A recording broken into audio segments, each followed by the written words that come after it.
Hej, siemanko, ludziska z tej strony, witam was serdecznie w kolejnym odcinku z gameplayem z trailerami i zaczynamy od Resident Evil 4 VR Mode Official Launch Trailer, więc zobaczmy, co tutaj nam zgotowali. Here we go.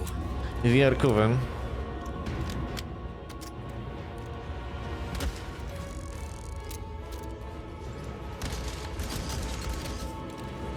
Kurde, grać w horrorki na VR-ce? No kurde, kiciel gotowy. Nogi jak z waty.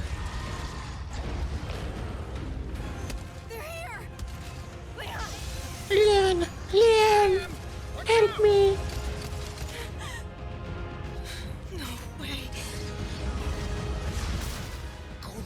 Chociaż momentami tam był po tej totalnej tekstury.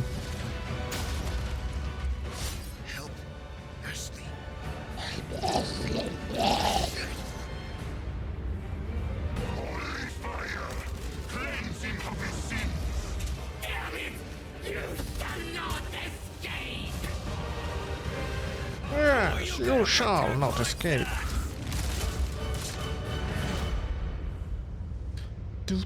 It's a bullet bonanza. Fire everything you've got. Bullet bonanza. Pięknie. Pięknie. PlayStation. Destiny 2, Season of the Wish. Bargain. Cinematic. Leave us.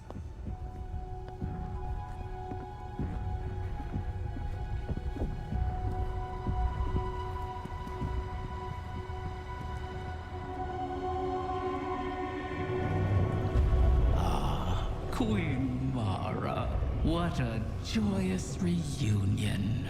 For what reason do you refuse to grant the wish? Why would I, O Majesty mine? Lest you forget, I am dead, as are the rest of my kind. The Vanguard made sure of it. I need no reason to refuse your wish, only a reason to grant it. What could you possibly offer to entice my cooperation?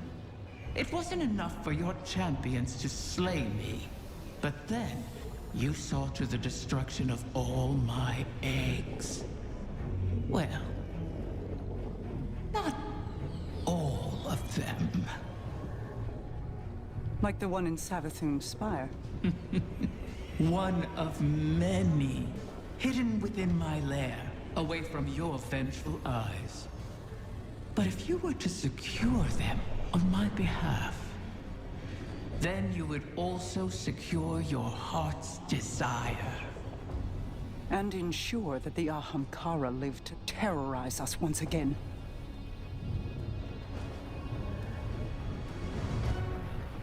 Very well, Riven. We have struck a bargain.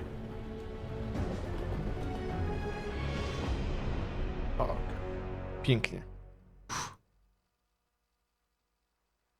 Payday 3.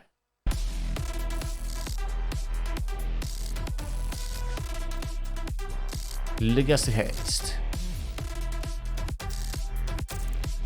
Kuku. Payday 2. Payday 3.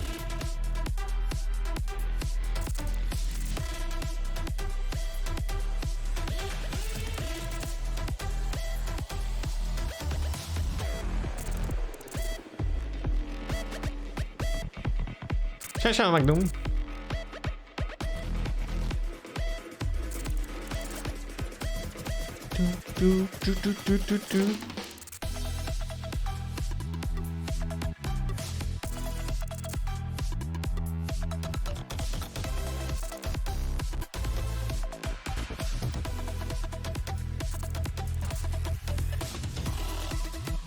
Workstation.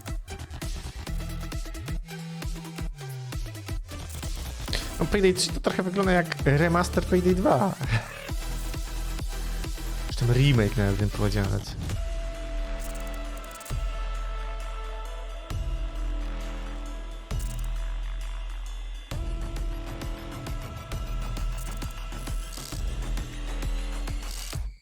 you can handle it, you chops?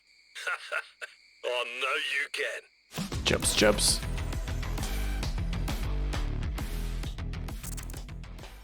Pięknie. Once human. Teraz tylko test. Jakiś długaśny. You ever question your senses?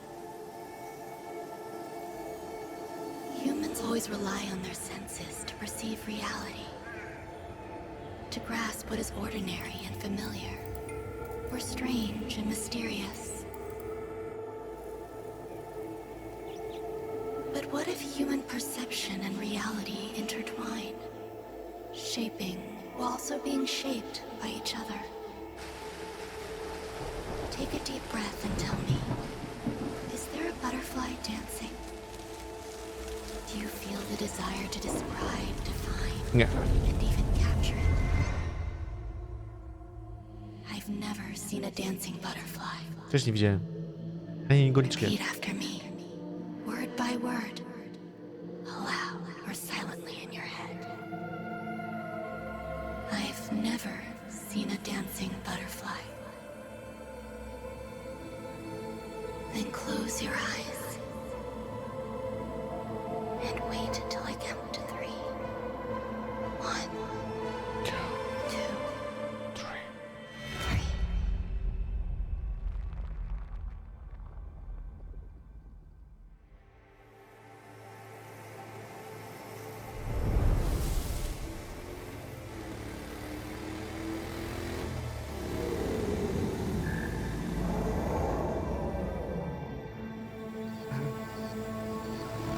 Otwarty postapokaliptyczny świat. Nowa, zaupgrade'owana wersja Days Gone.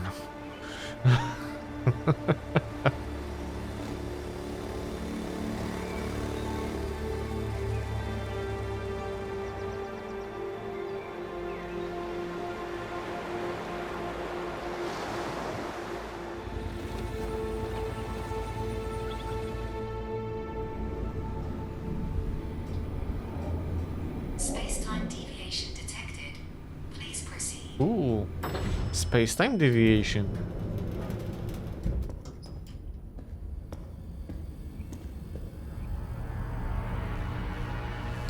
No generalnie Once Human to jak na razie tylko była beta w Stanach Zjednoczonych. Serwery były na Stany. Ciekawe jestem, kiedy będzie w EU. Nie bym sobie badał. Ta gierka taka niby survivalowa, ale taka połączenie tak z takim The Division właśnie, post-apo jakieś. Także może być ciekawie. No, chciałoby się ograć, nie? Mosi, mosi?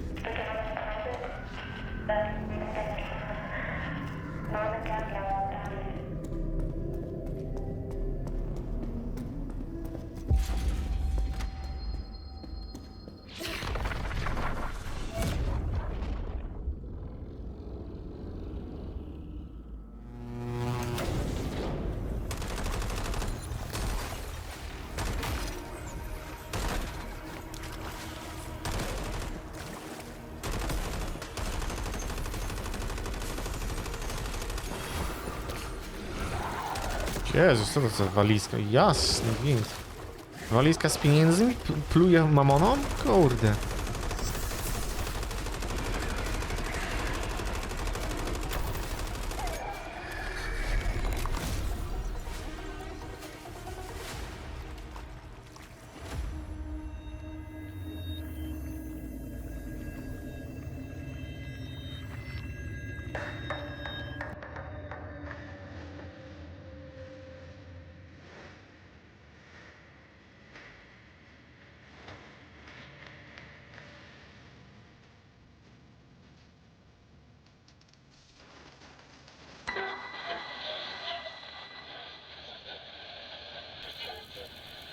Czyli wygląda coś na kształt Ghostwire Tokyo? No, trochę takie kombo mamy różnych aspektów.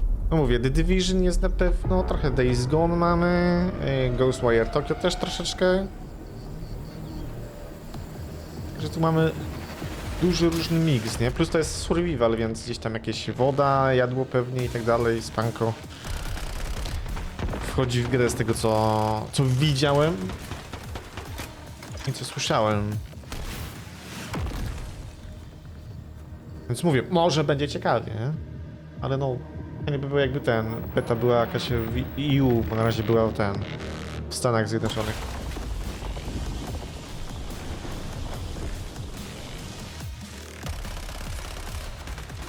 Jakieś miotacze ognia mamy, jakieś PvP tutaj na pewno jest też, jak widać.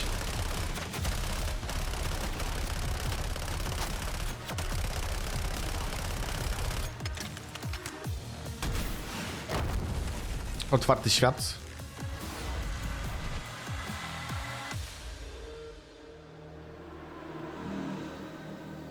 Właśnie ponoć można grać to solo albo party, więc jak kto woli, można właśnie zbudowanie. O.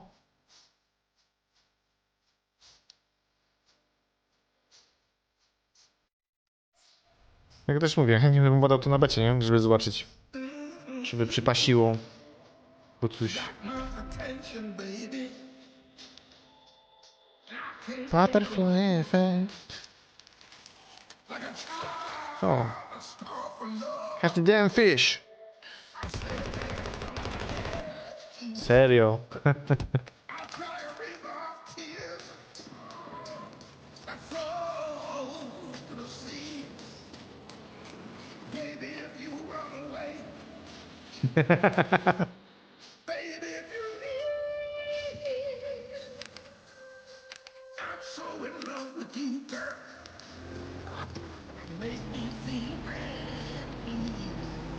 Podumek można... O kurde, tak to można zrobić też? Ciekawe, ciekawe.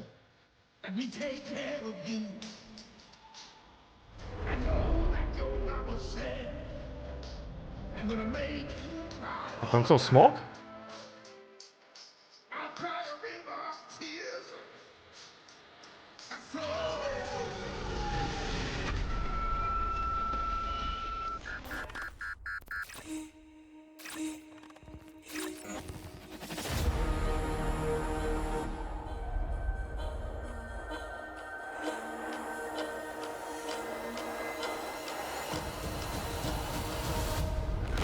Oh shit.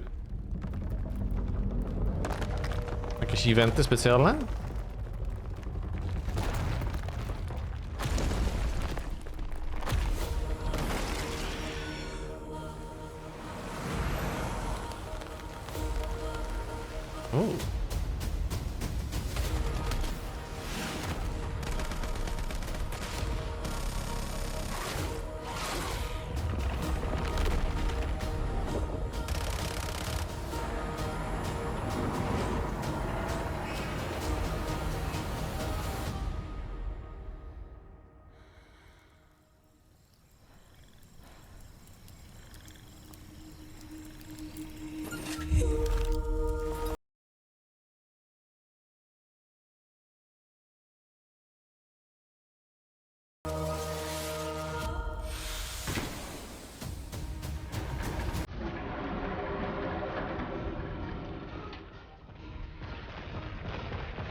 Open your eyes and Placek. look around.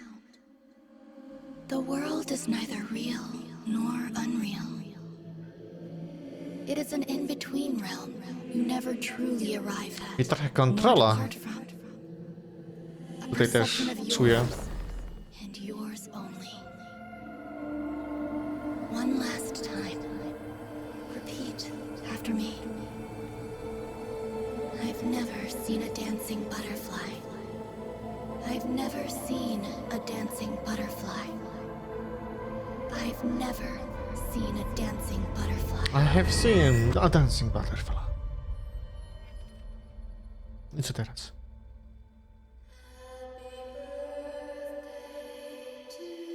O.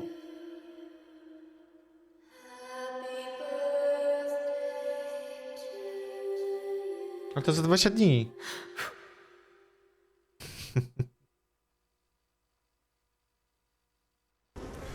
Super normal.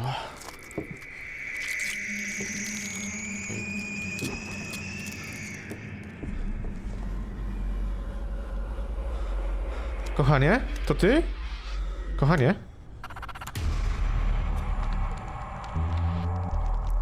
What the fuck? Ale ją tam wygina. To jest jakaś wiarka?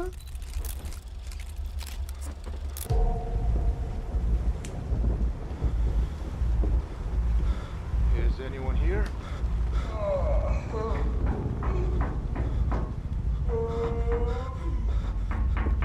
Are you friendly?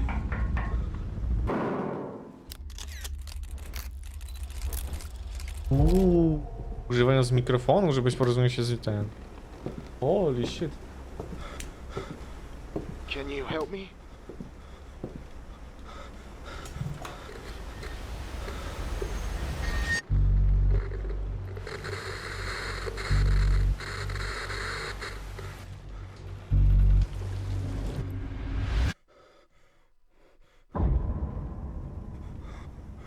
Rorek. More pills.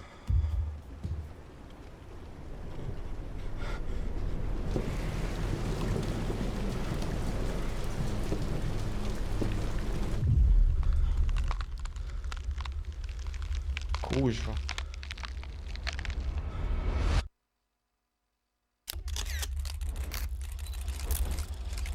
Nieźle. Luto. Na PS5.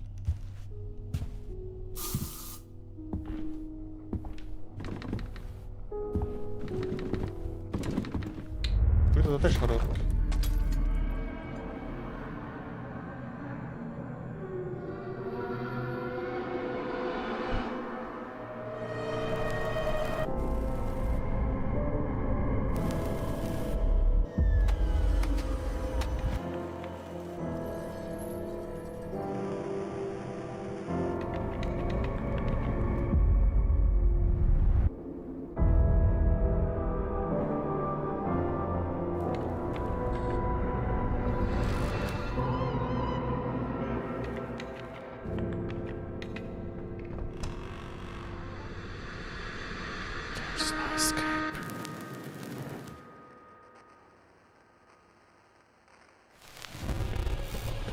Ja byliśmy w demku. Apex Legends Uprising Collection. Event. Most of my life, I've been a lone wolf, unafraid to face the darkness by myself.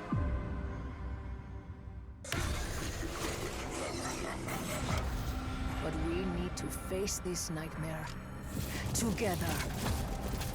And don't worry, beautiful. This wolf still brought her claws. Bogey spotted. Terrifying, isn't it? This changes nothing, demonio. Watch your back.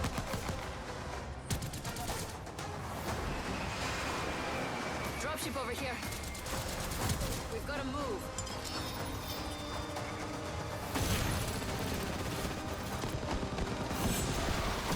Being human is overrated. Time to add names to my list.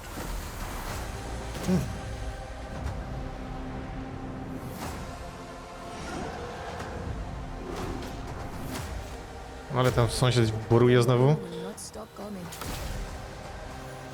And he does not tire. We have something he doesn't.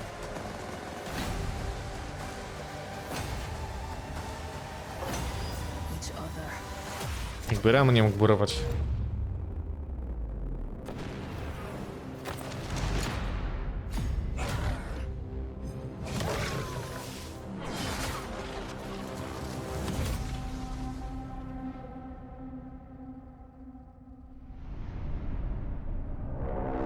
Memory.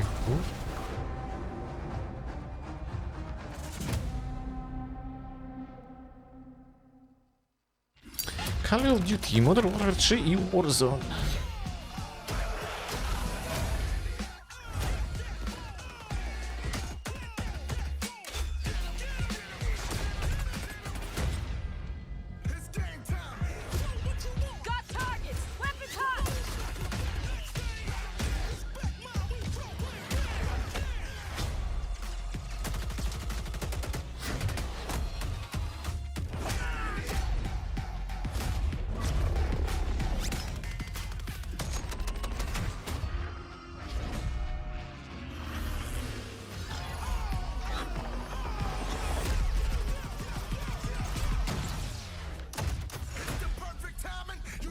do zombie.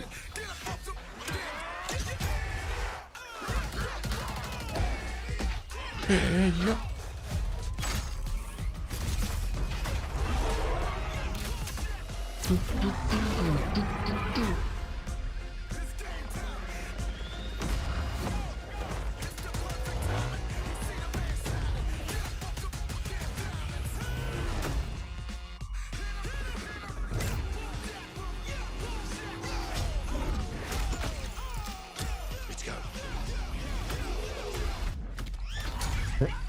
Lul.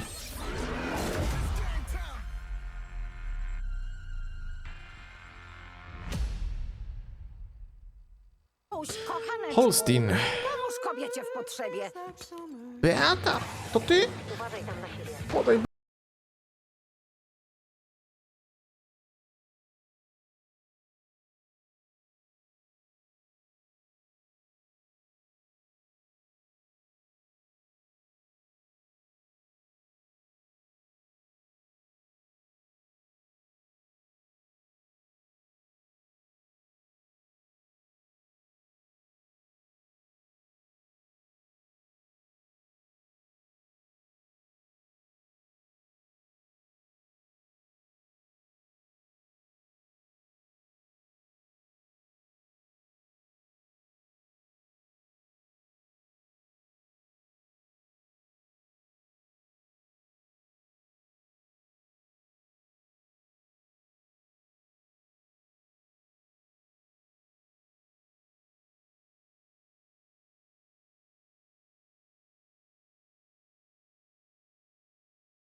Ciekawe tryby w tym Holsteinie. Still Wakes the Deep. Horrorek kolejny. Hey there, PC Gaming Show. My name's Jason Graves, and I'm super excited to be able to officially announce that I'm the music composer for Chinese Room's Still Wakes the Deep. The Chinese Room has a history of incredible music in their games, and I'm really excited to be a part of it. We knew very quickly that we wanted to work with Jason because we're not only doing scary music, we're not only trying to scare the player, there's other emotions we're also trying to evoke. So we needed someone who could walk that very fine line that we're trying to achieve, yeah. I can be scary all day, and that's fun. But what really makes it fun, I think, is that combination of emotional and scary, because one sort of feeds the other. The setting of the rig in the middle of the ocean felt like the score needed to be sort of smaller and dialed in. We sort of split the sounds of the score in half. And one half of the score, we've got live strings and live woodwinds. You can't replace live players. These players are fantastic. And it's about the emotion and the humanity. The other half of the score is a synthesizer and an actual sound sculpture that was built specifically. To są ci, co wymyślali sobie instrumenty, kurde, te własne, żeby dźwięki. A sculpture which he affectionately named the rig. Every surface of it can be tapped, bowed, scraped, or rubbed, and it makes all these different sounds. And they are about as non-human and non-emotionally tender or sensitive as you can get. It's the opposite end of the spectrum. It's an emotionally complex game, and I think the music is able to reflect this with the use of these several different families of instruments. And this game, I think, is going to be another fantastic entry in the Chinese Room catalog.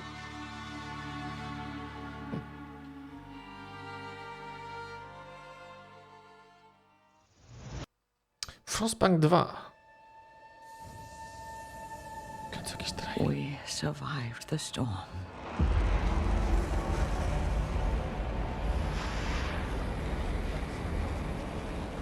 But it changed us. Mere survival was no longer enough. We kept expanding.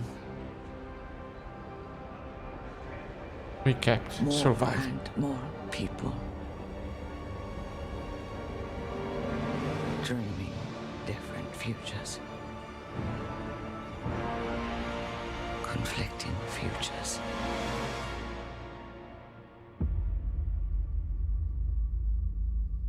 No, ciekawe jestem giereczki też. Hi, I'm Kuba Stokalski. And I'm Łukasz Juszczyk. We are both game directors responsible for Frostpunk 2, here at 11-Bit Studios. What you've just seen is the first gameplay teaser of Frostpunk 2, and as you can clearly see, a lot has changed since the first game, especially the scale of our city. But what remains the same is harsh post-apocalyptic atmosphere that hopefully will resonate with you once again. Stay tuned for more, because the gameplay trailer for Frostpunk 2 is just around the corner.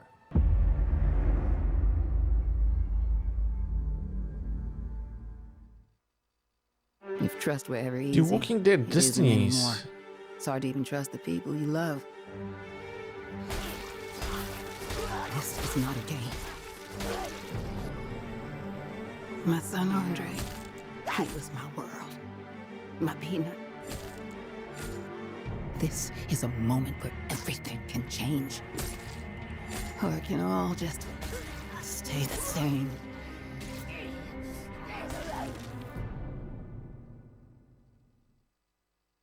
Może sąsiad się już nawiercił tą derwą. Product not yet rated. Flintlock, The Siege of Dawn.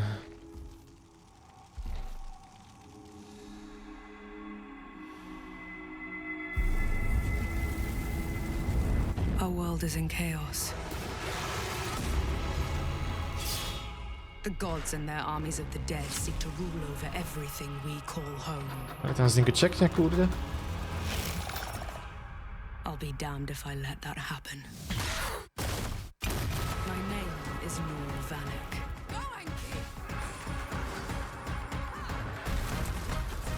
Survivor. Soldier. God killer.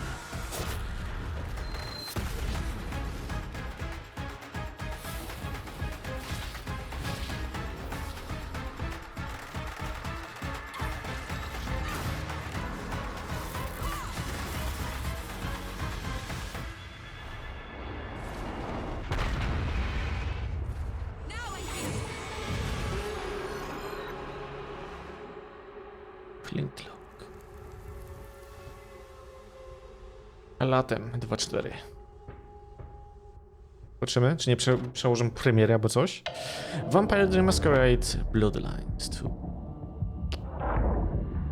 Tell me, Willem, what rumors have you heard about me?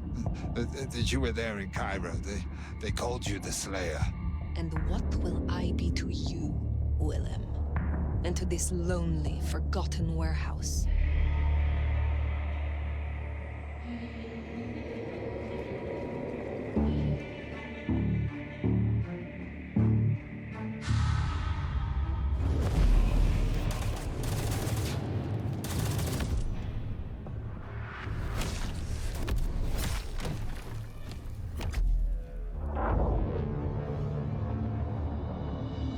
Exactly what he said you'd be. I guess that makes it easier. Makes what easier? What happens next?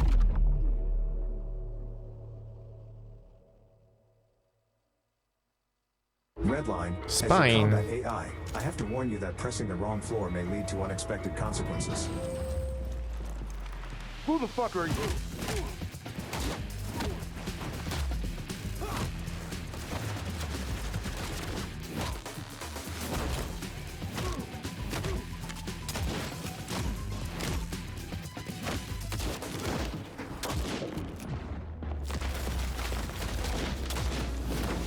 No elevator this time.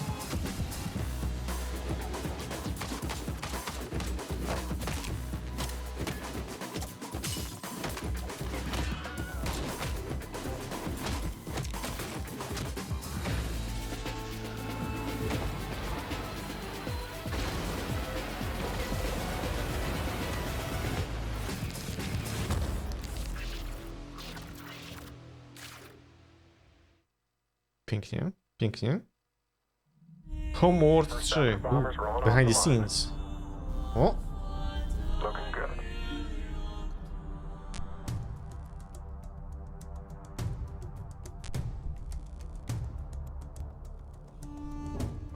Serio? Mają pokoje ten? Jak ty takie te? Kontenery? Cinematically compelling. When we were first starting up on Homeworld 3, we were thinking, what are some of the coolest spectacles you can think of in the universe that you would want to play in or around? In essence, Homeworld 3 was really our original dream of Homeworld 2.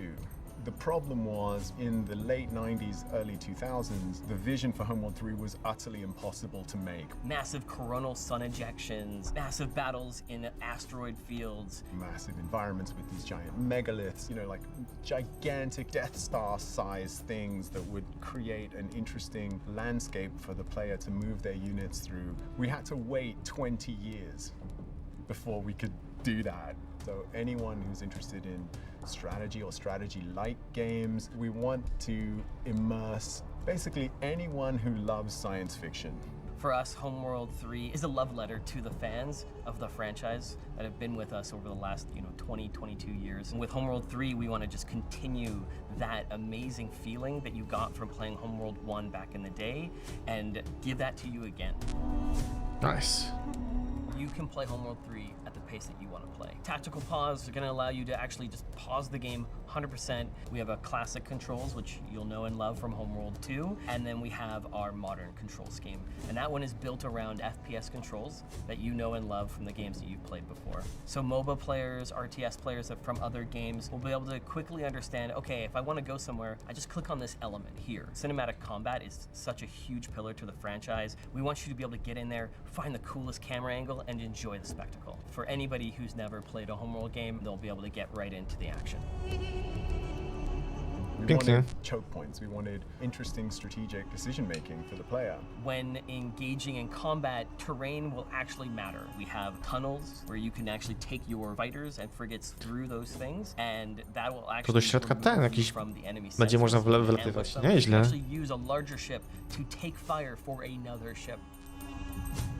So in Homeworld 3, we focused a lot on Unreal Engine. Wasn't already available for us within Unreal. We wanted to figure out the more distinct views that the game would have that separate Homeworld from any other game, which is mostly the skybox and the lighting to give that feel of being in space. When you go into a nebula, the ship understands how much coverage it has from that, which will affect the concept of fog of war in the game. We knew that we wanted persistent damage on the ships, and so then we focused on what that system would be like. You'll see the history of your battles as you go through the whole campaign. Please wishlist and pre-order the game.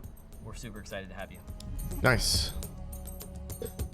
8 marca 24. Pięknie. Is a great entry Sons in the of blossoming Aura. ARPG genre, and you can play it today on Steam. We have suffered, faced the corruption, ruin, and death. But we have also experienced beauty.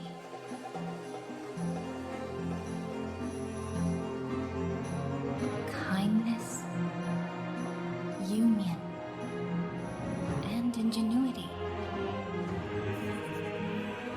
Yet there is much left to be discovered.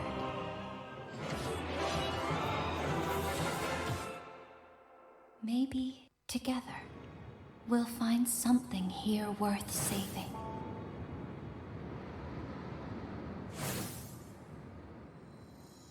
Now let's see some more titles from Freedom Games. Pinball M? O kurde.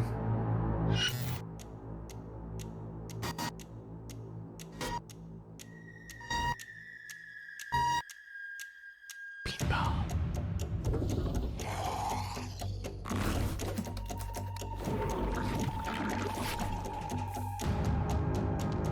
O, Day by Daylight. Pinball, ciekawe, ciekawe. Hail to the king, baby. You wanna dance? We shall dance. Ollie, ollie, oxen free. Why don't we just wait here for a little while, see what happens?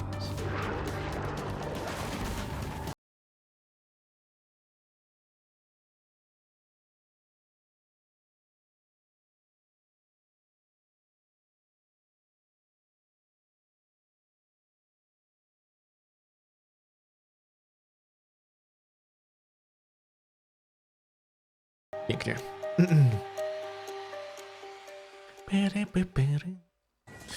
Data Jack.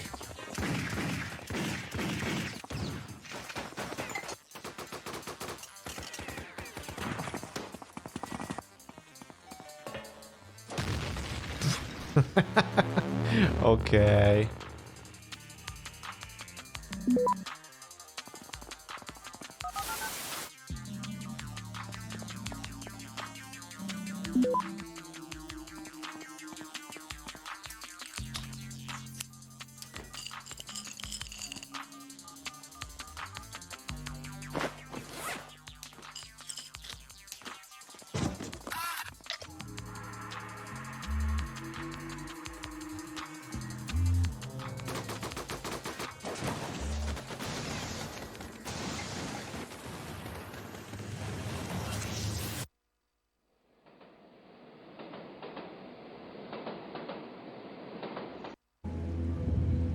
Gloomwood. Okej.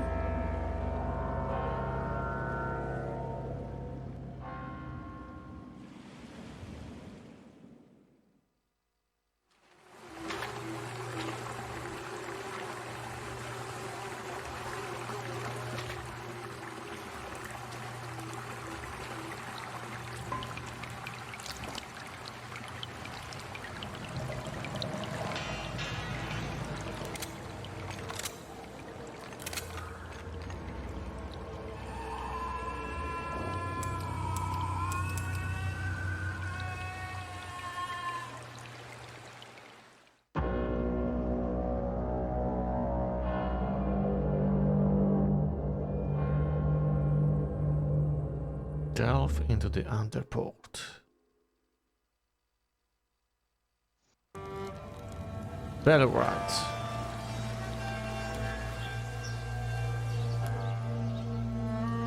Jakiś survival? Ja, chyba tak.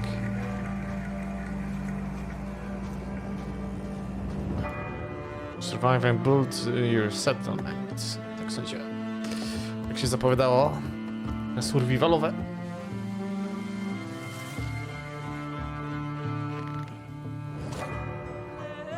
Manage your village.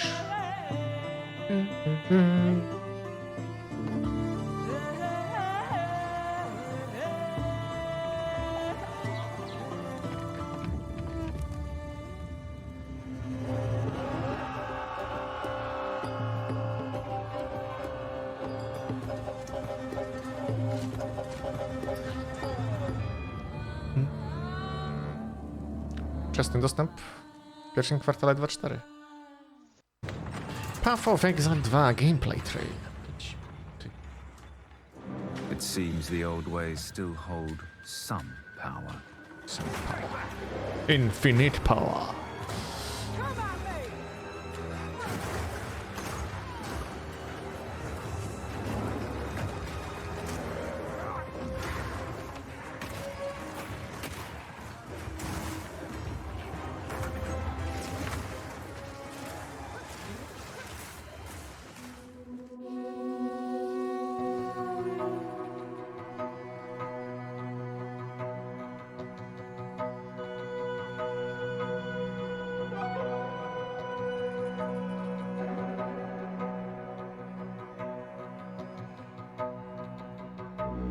Czerwca beta startuje. Nieźle. Path of Exile 2 is basically our next generation action RPG. And one of the things we really wanted to make sure that we were doing with it is to make the action combat really, really excellent. We just want to make sure that anyone playing the game, you can play it like an action game, feels fun to play. We've added things like dodge rolls and like hack canceling, things like this. And it just means that the game just feels a lot better than it previously did, as well as everything else that you'd expect from a sequel to Path of Exile. One thing in particular that sets Path of Exile apart is obviously the depth, but in the itemization systems, crafting systems, but also the sheer number of quantity of monsters, encounters. Like, we have over a decade of content that is going to be available in Path of Exile 2 as well.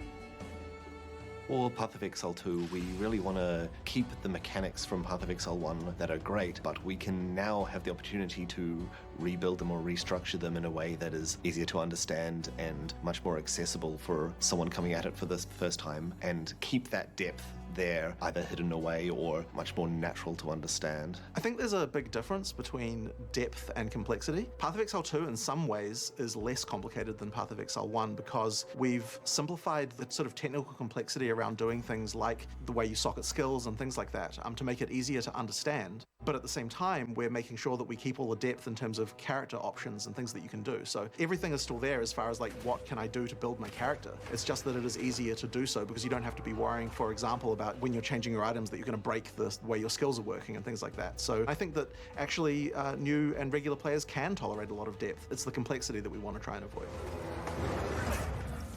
The dodge roll actually came about because we really wanted to be able to find a way to having some skills that took longer to do than other skills. But the problem with that is that skills feel really terrible if you start them and then you can't get out of them. So we really needed a way to make that interruption be possible, and the dodge roll was a really great way to do it. We actually already had a philosophy for Path of Exile 2 boss design where we wanted to make sure that everything was dodgeable. But previously we were just doing that by running around. But I think the dodge roll has actually changed a lot of things, and especially because, you know, now that you can expect a player to be able to do that, it means that we can have the expectation and the balance as well. We've done fresh design on everything. We've taken some elements from PoE1 in terms of monsters, specific monsters, and brought them over, and kind of because they were fun to play. Like, why not replicate something that is still fun to play? But of course, it's full fresh coat of paint. There are definitely new systems. I'd say a lot of the monsters are faster, for example, which is where dodge roll helps to come into play. We have secondary AI systems that allow the monsters to do skills while they were performing another skill. Much like how a player can dodge roll to interrupt a skill, a monster can now do the same thing. We have a lot more monsters doing interactions with the environment. They'll interact with the world more, a lot more spawning from things, a lot more, like in one of our areas, the Isle of Kin, we have monsters riding on top of another monster, and then when they get close, they all jump off. There's a lot of design changes that have had to go on to take into account the way that the new skill system works. So with something like the Mercenary now, we're developing how crossbows should work. We kind of really looked at that and thought, okay, how can we make crossbows just feel completely different than bows? You know, if you look at a shooter, it's like pistols and shotguns and things like that. Like, what about those makes them different from each other? And so therefore, it makes the whole experience just feel so different than what a bow feels like now. You know, you want that like pull the trigger and it instantly fires, you know, that kind of instant response type of thing. And I think that as we approach each different character class, we're thinking like, how can we make the skills here feel so different than every other class? For a lot of the really unique skill sets like the crossbows, which are almost basically guns, there's a lot of work that's been done in other games to make those feel great that we had the opportunity to bring into Path of Exile, and there's a lot of lessons of what works well in a shooter that can work well in an ARPG if you do the work, get the animations right, get the timing right. We've done a lot of core system changes to make it so that it feels like you've got as much control as you would in a shooter-focused game. There's a lot of what have other games done well that we can bring into Path of Exile that no ARPG is really built on, because they don't have the crazy level of skill variety that we've ended up having. So we've got a live stream later today where we're going to be showing off 2 of our character classes. We're really deep diving into the mechanics, and we're really excited to show that. So if you're interested to know more about Path of Exile 2, then tune into that later today.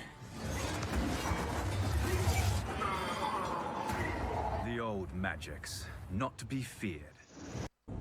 Pięknie. Hades 2.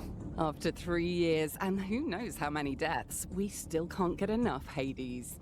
And apparently neither can its developers. In Supergiant's first sequel, Hades is imprisoned and the Titan of Time is loose. You're the witchcraft-wielding princess of the underworld striking out against the forces of Kronos. It's really something to imagine how Hades 2 could build on the slowly unfolding storytelling and elegant design of the first game. Stalker, Heart of Chernobyl. Stalker? Hu.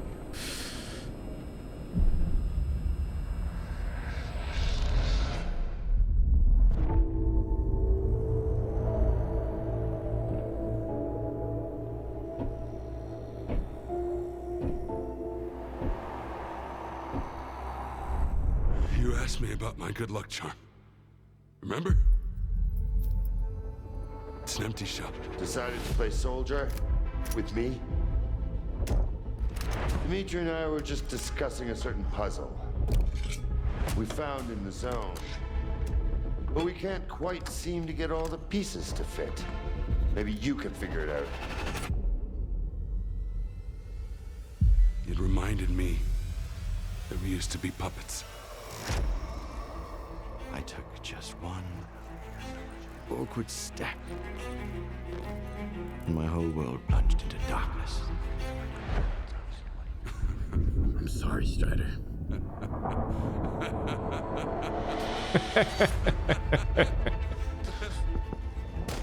That was the day the perceived fields were turned off.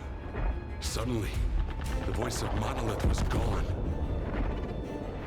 I felt as if I was awakening from a years-long coma. And through the scope, I saw the body of an unknown soldier fall. We had a simple choice. Sit back and just wait for another super emission, or take a chance and get control of the anomalous energy. Only I didn't choose that path. You did. Unlike you.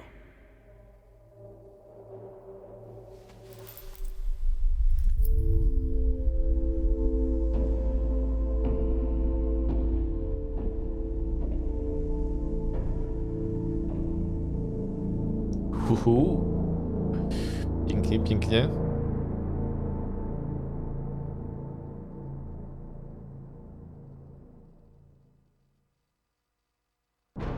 Solium Infernum. Nightmare of hell. Solium Infernum is a political strategy game like no other. The Prince of Darkness has vanished, and to ascend to the Dark Throne as ruler of hell, you must prove to the infernal conclave that you are the most powerful archfiend of all. Archdemon. Equip powerful relics and cast rituals that can turn the tide of battle. Command legions, summon colossal titans, bribe minions, and attempt to outbid your fellow archfiends in the bazaar, Hell's blind auction house. You'd best learn the rules of Hell fast, and how to exploit them, archfiend, for it is malice and malevolence that win favor in Hell. Insult and extort your enemies, goading them into open warfare, or worse, humiliation. Scheme in your sleep with asynchronous multiplayer, investing just a moment each day in games that can last for weeks. There are no loyalties here in the Abyss, and betrayal is the name of the game. Solium Infernum isn't called a friendship destruction simulator for nothing. Better to rule in hell than serve in heaven. A strategy game from hell. Yes, my liege. 14 lutego. Walenie tynków. Dragon's Dogma 2. If you're hoping for a masterwork in open-world monster slaying, you can't go wrong with Capcom's RPG cult hit. Capcom has shown just how good it is at creating these mixed action and fantasy RPGs. Pani Potato jest, bo to w in ten. the Monster Hunter series, and Dragon's Dogma 2 live looks to podcasta. continue that trend. Fresh crop of climbable chimeras and a bounty of befriendable pawns. The endless chain stretches on in Dragon's Dogma 2. Project The Outcast. What is the highest technique you want to achieve? Danny? There is no technique. What are you thinking when facing your opponent? And there is no opponent. Why is that? Because I do not exist.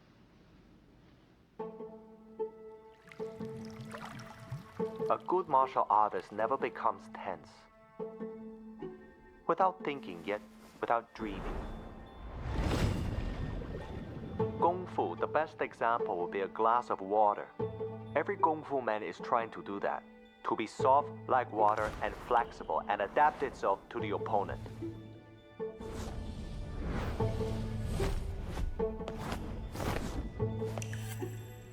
Empty your mind. Be formless, shapeless like water. When you put water into a cup, it becomes the cup. You put water into a bottle, it becomes the bottle. You put it in a teapot, it becomes the teapot. The water can flow, or it can crash. Be water, my friend.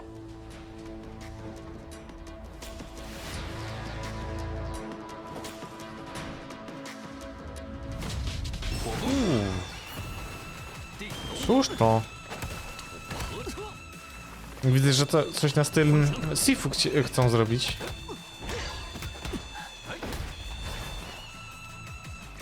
Tylko to jest chyba taka bardziej mobilka, nie? Mam takie wrażenie, ta.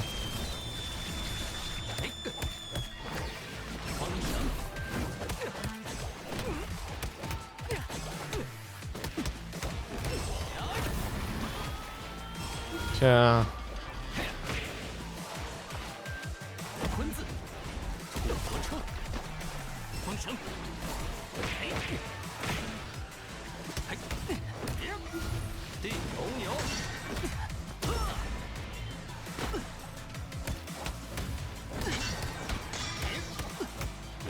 Jakiś na styl Sifu, ale taka bijatyka, ale spoko wygląda.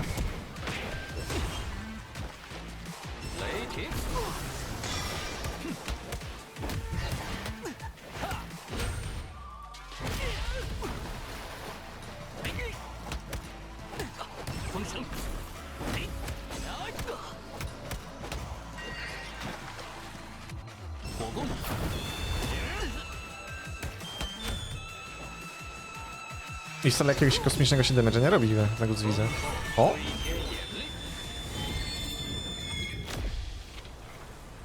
Poza może specjalem.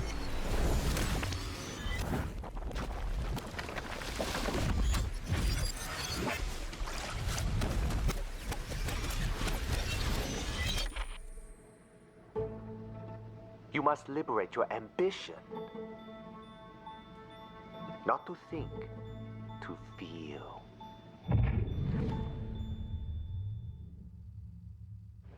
Not to think. 原本不应该是这样。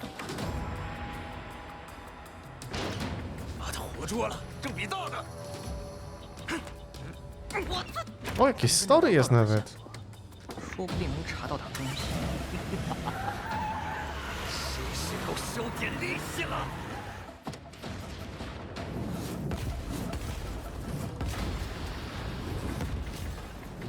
你有种过来！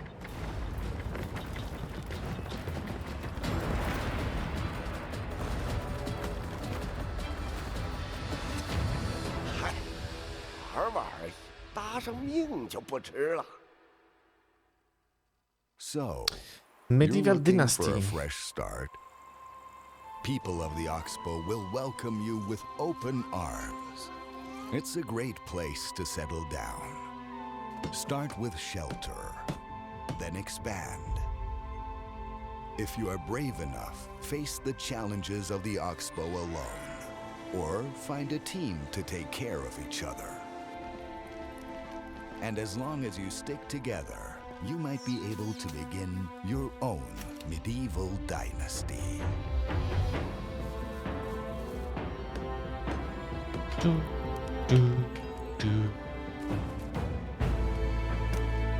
O, chłopka ma.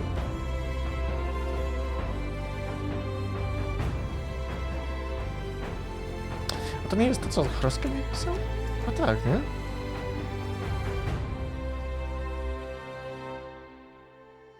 Chyba tak.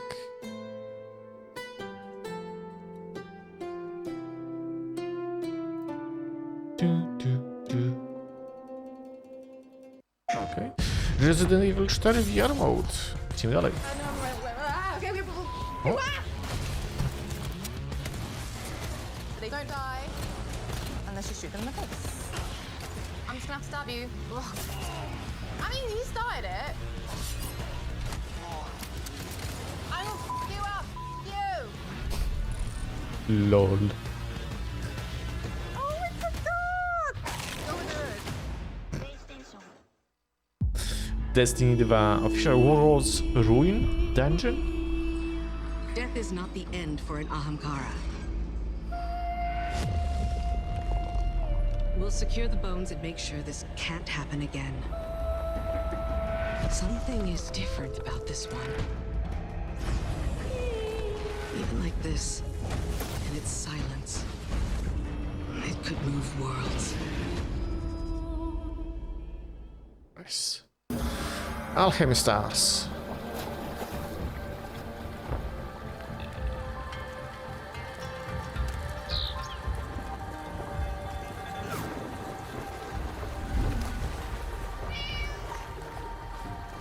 これは不思議カワセミ、肩たたき、水まき、落花生の殻むき、何でもできるわ。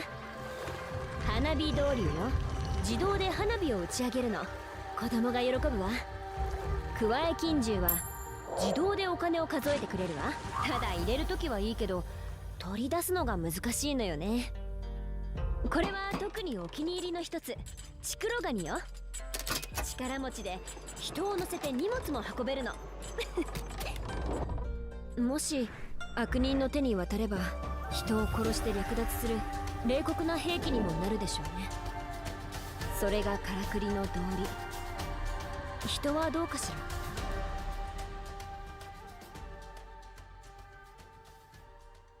Okay. Avatar Frontiers of Pandora.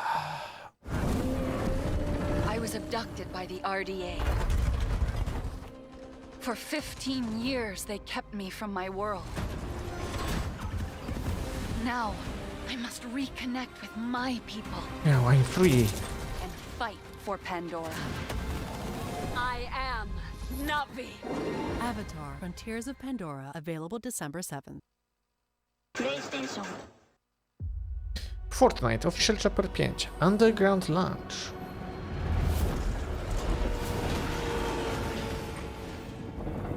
Podziemia.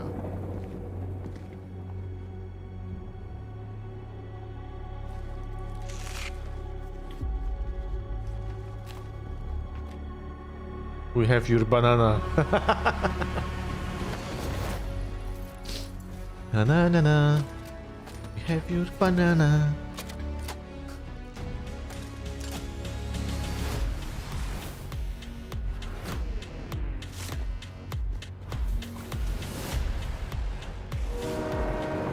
Capture the train. Ooh.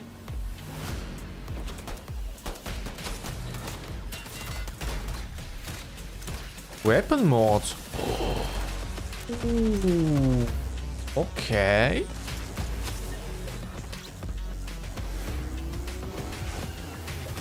Mówicie, że teraz Fortnite jest lepszy?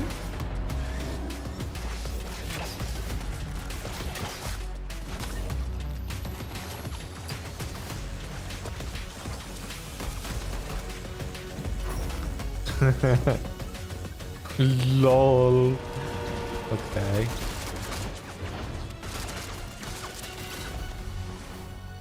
Underground. Lego Fortnite.